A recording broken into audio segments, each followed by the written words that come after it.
Good day everyone, I am Gretchen Salas and now I am going to discuss the Module 3 of this subject. This module covers the following aspects: the risk response, risk strategy, and risk culture. Here are the intended learning outcomes.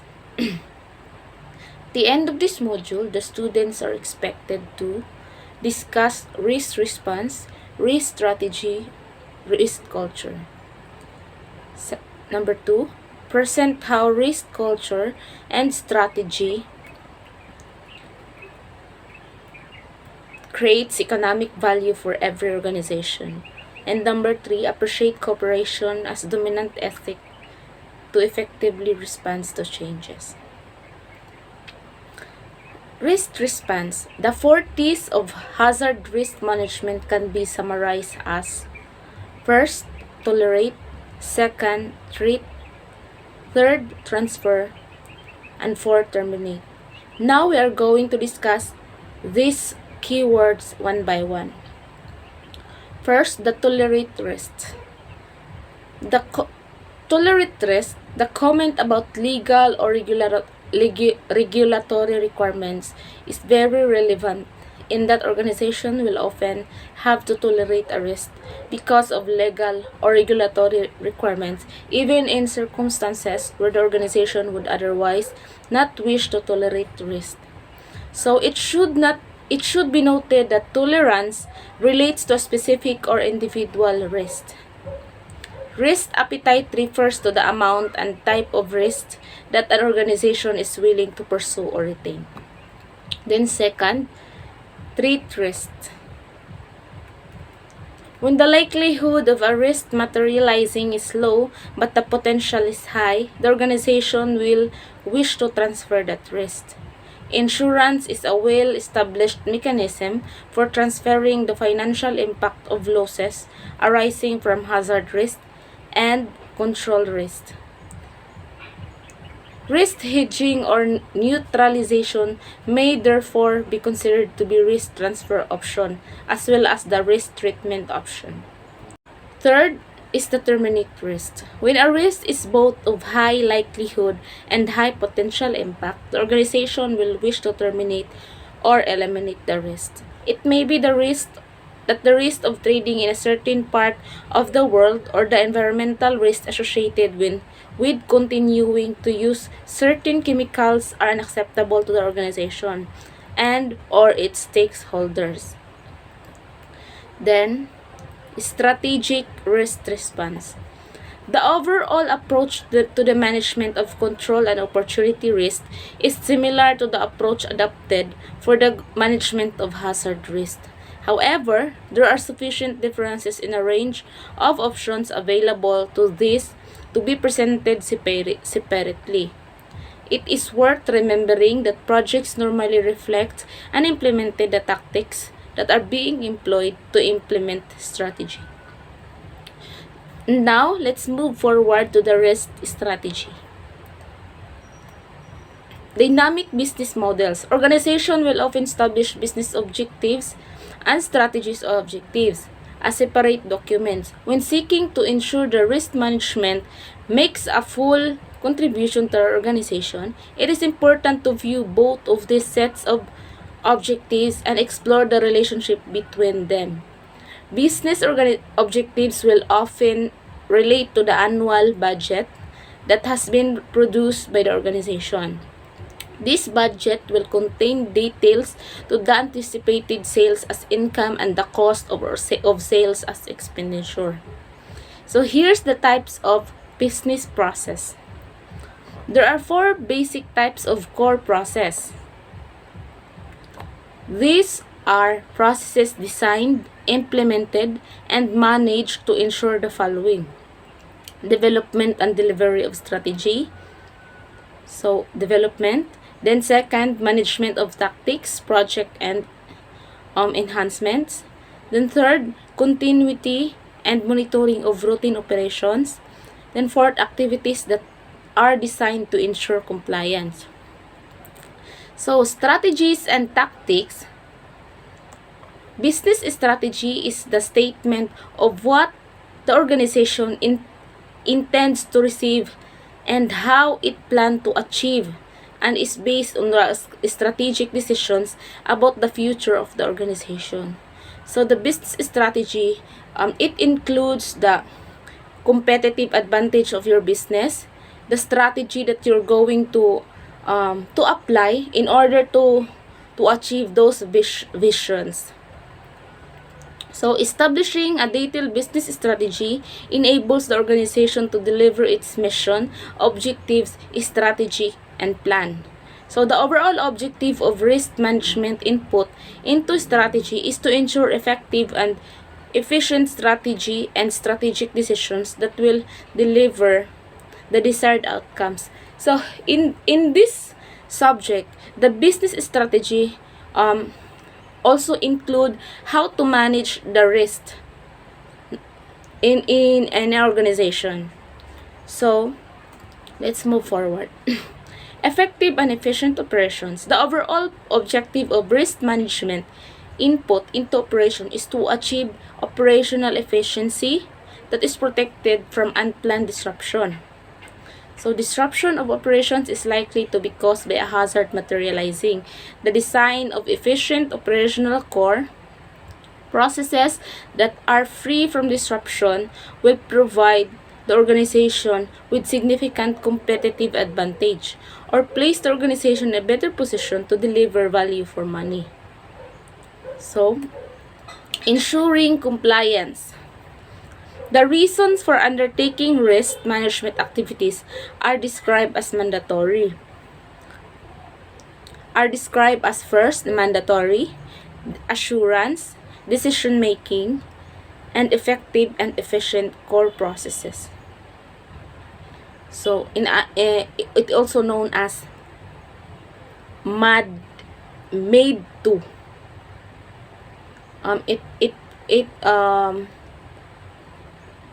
This keyword is in the PPT so that you can read na lang. So, core processes are intended as strategic, tactical, operational, and compliance. In the other word, it is called STOC.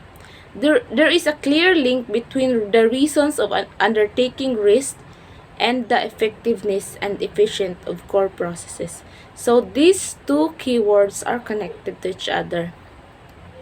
So next, reporting performance. Operational reports indicate how well the strategy is being delivered. Data needs to be available on an ongoing basis so that management can respond and modify the business core processes as necessary. Operational reports also provide information that can be used to prepare reports to stakeholders on the performance of the organization. However, the organization needs to decide what will be the reported and disclosed to stakeholders and the format that will be used for those reports. The next, components of the business model. So, all organizations will have a business model that represents how they deliver the customer offering. So, this business model serves as a manual or as a blueprint of the organization. It includes the objectives, the mission, on how to achieve its vision. We all know that the mission is the we can do a mission when we achieve those vision. So in order to achieve those vision, we need this business model, a manual or a blueprint, a guide to those to achieve those objectives. So let's move forward. Organizations that are public sector, third sector, or would otherwise consider themselves to be a non-commercial organization will still have a means of delivering their vision and or mission statement. The means of delivering the defined customer offering is the business model of the organization. So, customers include analysis of customer segments, recruitment and retention, as well as how products or services will be delivered. Offering refers to the customer value proposition and the related benefits that are delivered to those customers. Resources include the data, capabilities, and assets of the organization, as well as the partnership and networks. Then resilience of the organization is reputational and financial resilience. So, let's move forward the reputation and the and corporate governance. So, the importance of good standards of corporate social responsibility is widely recognized.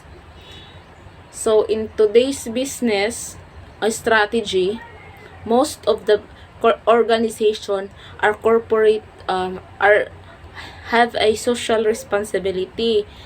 They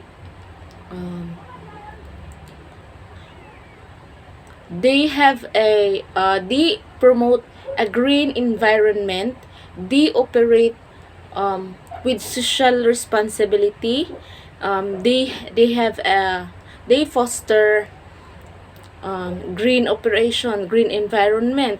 When we say green environment, for example, the mining company, they promote tree planting in order to reduce the effects of global warming, as well as while gaining a profit. So they care for the environment while gaining a profit. That's the strategy most of the businesses these days. So let's move forward. The importance of good standards of corporate social responsibility is widely recognized, and achieving good standards can enhance the organization by protecting and enhancing reputation, brand, and trust. Next, attracting, motivating, and retaining talent. Next, managing and mitigating risk. Next, improving operational and cost efficiency. Next, giving the business a license to operate. Developing a new business opportunities. And the last one, creating a more secure and prosperous operating environment. So they are not just the corporate social responsibility, not just care for themselves, not just care for the internal part of the business, how they operate, but also they have they also ensure that the external part of the business, which are the operating environment,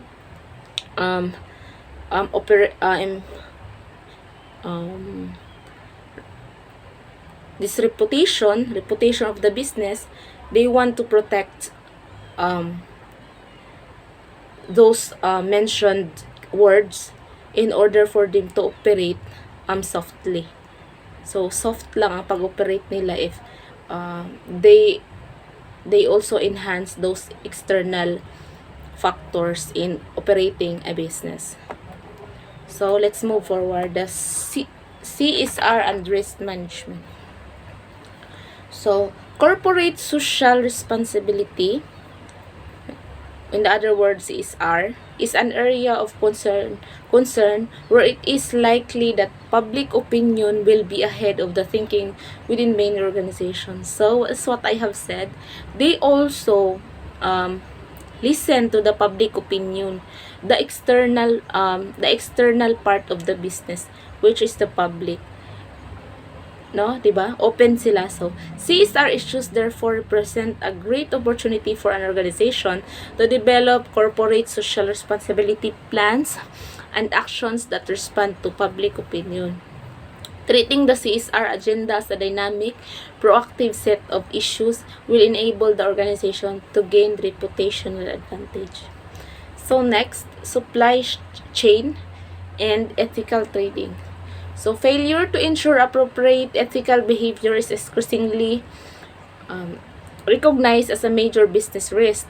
Newspaper reports describing bribery and other forms of dishonesty have serious consequences for corporation and future profits.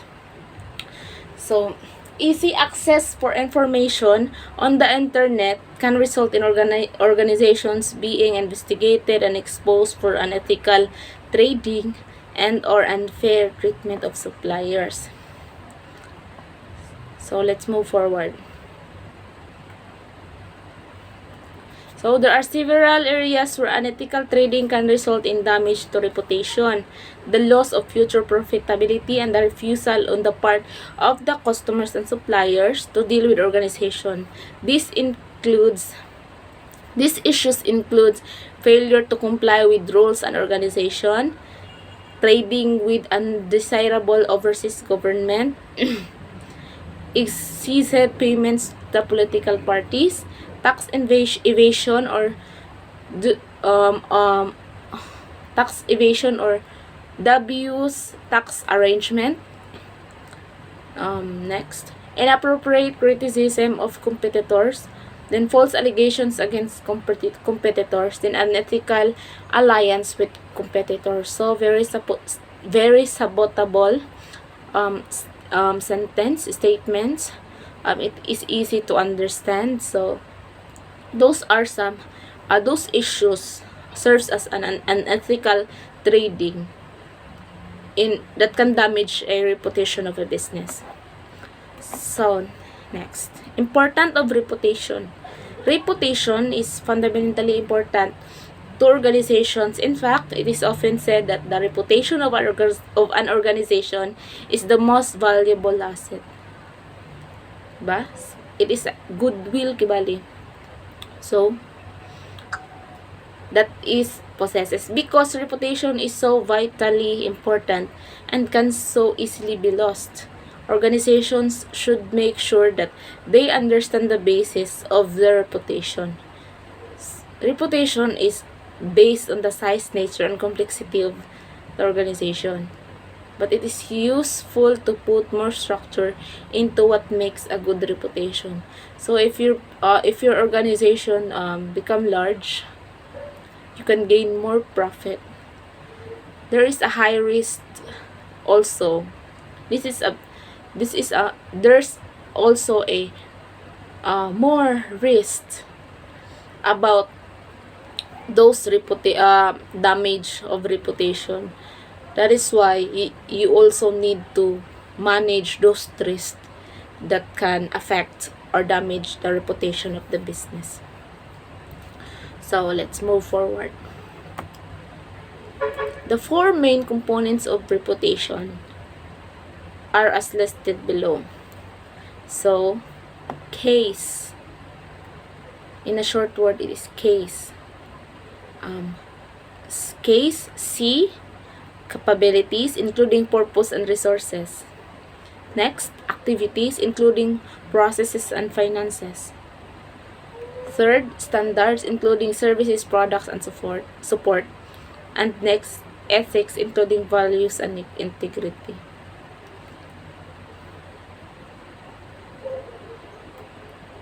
So, it is very clear, these four main components of reputation.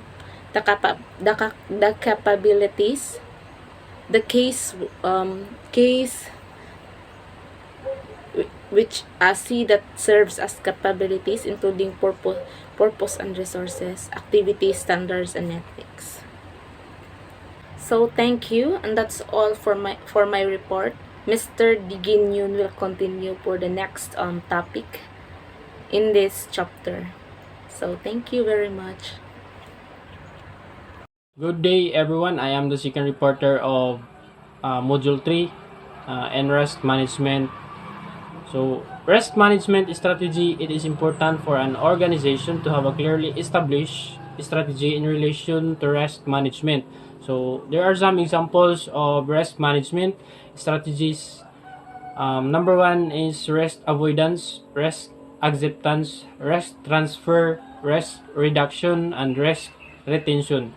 So number two is risk strategy. The strategy needs to be based on the overall approach of the organization to risk and risk management. So here is the example of risk management. Our risk management are not static, and they keep help to organization data clear, structured, and preserved. So number three is risk management documentation. So this is the example of risk management documentation are not statics. They're living documents that are instrumental in identifying, assessing, mitigating, monitoring, and reporting threats. They help keep an organization data clear, structured, and preserved. So, cost of risk controls. So, the cost of risk controls the inherent level of a risk is the level of the risk with no measure in place. This is sometimes referred to as a gross level of the risk. So, there are three examples of cost of risk controls. The number one is mitigating cost, the cost of reducing risk. For example, a firm that buys specialized hardware and software to reduce information security risk.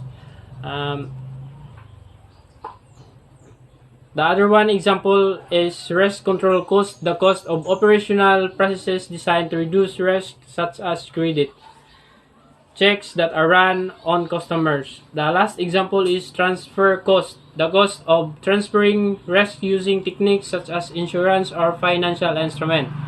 So, control of financial risk, fraud.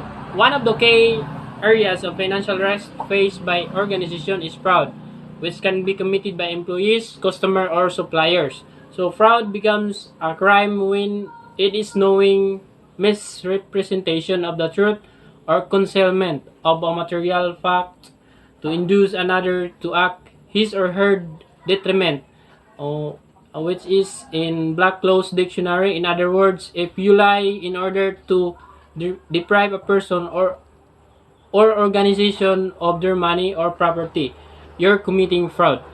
The other one is control of infrastructure risk, health and safety at work. One of the major areas of concern in relation to infrastructure risk for organization is health and safety at work. So, in control of infrastructure risk, so this is the most important is the health and safety at work. So, you need to be aware in infrastructure, and you need to be safety of the work. So property fire protection, one of the most common causes of loss and disruption for manufacturing, warehousing, and leisure and retail business is fire. So in control of infrastructure risk, the most important is property fire protection. So the other one is IT security. One of the key dependencies of for most organization is the information technology or IT infrastructure. This is the most important to have in control of infrastructure risk is the IT security. And the last is HRS. All organizations require a workforce of employed infrastructure staff, contractors, and or volunteers. So, control of reputational risk, brand protection. One of the most valuable assets of any organization is its brand name, and it is important to avoid damage to the organization of any of its brand. So, the one important in control of reputational risk is the brand protection. So the second is environment. One of the most rapidly developing concerns in society is global warming. how the activities of individuals and organizations might have an impact. So, control of marketplace risk, technology development. One of the main challenges facing organization is keeping up with customer expectation and demands. The second is regulatory risk. One of the most um, difficult risk issues for many organizations, and regulatory risk, a key component of the CEO ISO framework, is the achievement of compliance by the organization. Risk aware culture, styles of risk management. We have already seen that there are three complementary styles of the risk management related to the nature of the risk under consideration. So, defining risk culture. The culture of an organization is difficult to define. However, it generally accepted that it is a reflection of the overall attitude of every component of management within a company. So, here is the example of in defining risk control. So, failing to adapt your business model to the local market. So, failing to recognize regional differences in cultures. Failing to adapt your management practices across different cultures. Misunderstanding of local legal and ethical issues. Mishandling employee diversity. So, measuring risk control. Measuring risk culture rather. It can be difficult for an organization to measure risk culture. However, the risk culture of the organization, it is so important that measurements need to be taken. So, there is a need to inform an naive organization and reform a mobilized organization. A normalized organization will conform with requirements, and natural organization will be successful and perform. This is practical example demonstrate part of the embrace, manage, mitigate, and minimize approach related to strategy tactics, operation and compliance, or STOC. The overall approach, the personal and organizational issues should be to embrace opportunity risk strategy. The second one is manage uncertainty risk or tactics. The third one is mitigate hazard risk operation, and the last one is minimize compliance risk compliance. So there are some examples, and there are several ways to measure risk culture. Number one is survey, and the second one staff interviews, and the third one focus groups, and the fourth one external stakeholder interviews, and social media reviews of operational processes, and the last one is training. So that could be all. Thank you.